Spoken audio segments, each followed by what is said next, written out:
دوستان عزیزی که کارهای منو دنبال میکنن دائما از این درب ترموستات جدید ما سوال میکنن که میگن آقای زندی چرا تولید نمیشه و چرا ارسال نمیکنین. بچا تولید قالب وقتی که به نتیجه برسه و یه قطعه واقعا عالی و بدون نقص بیاد بیرون یه پروسه خیلی سنگینیه، مخصوصا اگه بخواین شما طراحی رو تغییر بدین و اونو بهینه کنین.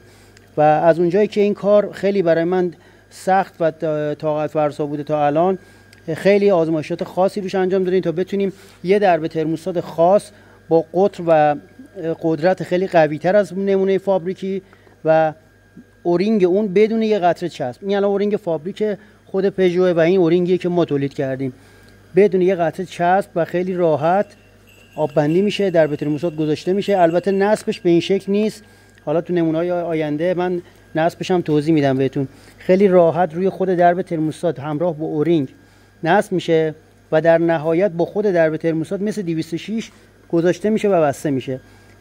خاصیت این اورینگ اینه که از 2 نقطه آب بندی میکنه و فوق العاده عالی، بدون یه قطره چسب با خیال راحت میتونین بذارین و ببندین و هواگیری درب ترموستات هم دیگه پیچ نداره.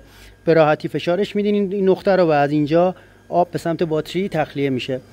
امیدوارم این قطعه هر چه زودتر تموم بشه و دوستان عزیز ما رو از انتظار در بیاره.